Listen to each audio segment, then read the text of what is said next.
मेरे प्यारे दोस्तों, भाइयों और बहनों, आप सबका राधा कृष्ण भक्ति ज्ञान चैनल में स्वागत है। आज मैं आप सबको मासों में सबसे उत्तम मास वैशाख मास का 10वां अध्याय सुनाने जा रही हूँ, जिसकी कथा सुनने से सारे पाप ताप नष्ट हो जाते हैं। तो बोलिए लक्ष्मी नारायण विष्णु भगवान की जय। चलिए दोस्तों, आप सबको वैशाख मास की कथा सुनाती हूँ। श्री श्रुति देव राजा से कहने लगे कि हे राजन, एक बार श्री शिव जी महाराज ने ब्रह्मचर्य व्रत धारण कर लिया। गंगा के तट पर एक वृक्ष के नीचे तप करने लगे। दक्ष की पुत्री पतिव्रता सती ने राजा हिमाचल के घर में मेनका के गर्भ से पार्वती के रूप में जन्म लिया तथा वहीं पर उनका पालन पोषण होने लगा। इसी समय तारकासुर नाम का एक राक्षस उत्पन्न हुआ, जिसने महातप करके ब्रह्मा जी से यह वरदान पा लिया कि वह देवता, राक्षस, नाग व मनुष्य किसी से नहीं मरेगा, परंतु रुद्र भगवान के पुत्र से मेरी मृत्यु होगी। राक्षस ने सोचा कि जब शिव जी के स्त्री ही नहीं तो पुत्र कहाँ से होगा, फिर मेरी मृत्यु ही कैसे हो सकेगी।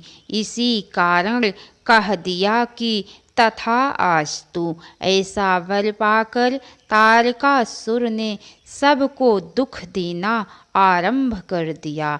देवताओं को अपना दास बना लिया और देवांगनाओं को दासी।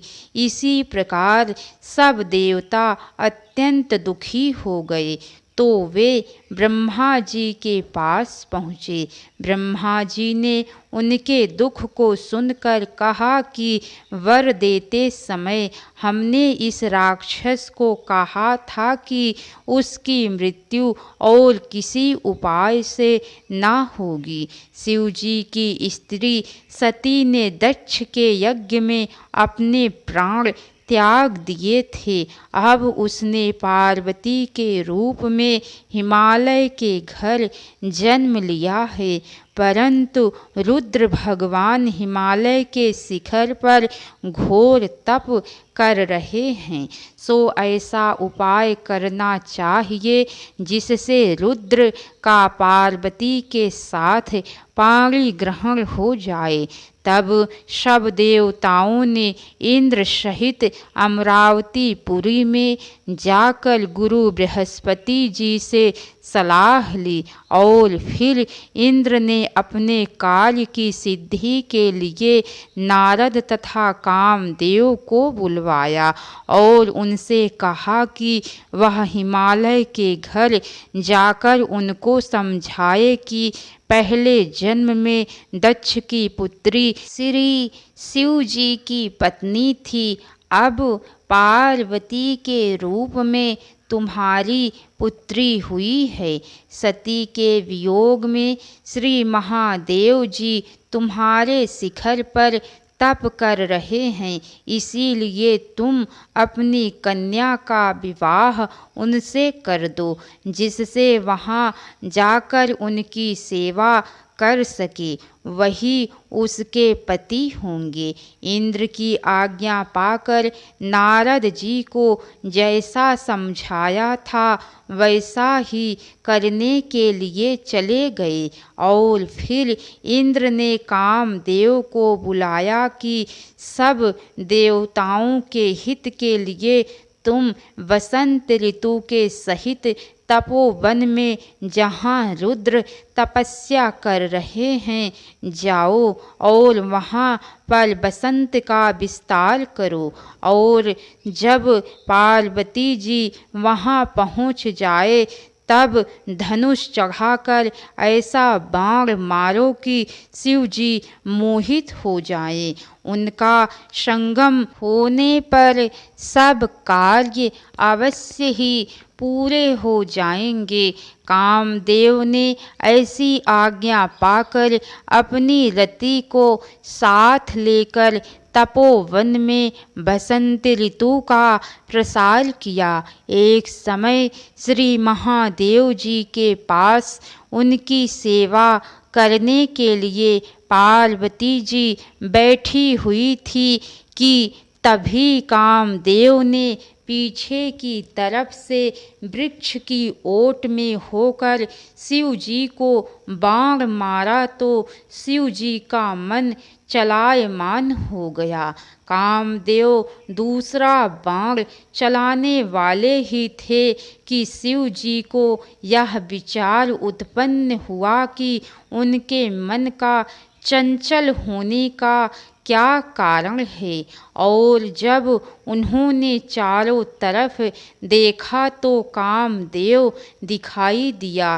क्रोध से अपने मस्तक से तीसरा नेत्र खोला तो उसमें से एक ऐसी अग्नि उत्पन्न हुई जिससे सारा संसार भयभीत हो गया और उस अग्नि से धनुष सहित कामदेव भस्म हो गया। बसंत और रति भी भयभीत होकर भाग गई तथा पार्वती जी भी एक ओर डरकर दूर जा खड़ी हुई। तब स्त्री की निकटता दूर करने के लिए महादेव जी भी अंतर ध्यान हो गए। हित के सिद्ध न होने वाले देवताओं का कार्य सफल न हुआ किंतु उल्टा अनर्थ हो गया। जो कोई साधुओं से दुष्टता करता है उसके साथ ऐसा ही होता है। इसी प्रकार इक्ष्वाकु वंश का राजा भी साधुओं को अप्रिय था क्योंकि वह भली भांति साधुओं की सेवा नहीं किया करता था। इसीलिए उसने महान दुख भोगे और बुरी से बुरी योनि में जन्म लिया एवं 7 जन्म तक कुत्ते योनि में रहा। इसी प्रकार कामदेव ने शिव जी का अप्रिय करने से दुख उठाया। इसके आगे की कथा दोस्तों आप सबको कल सुनने को मिलेंगी।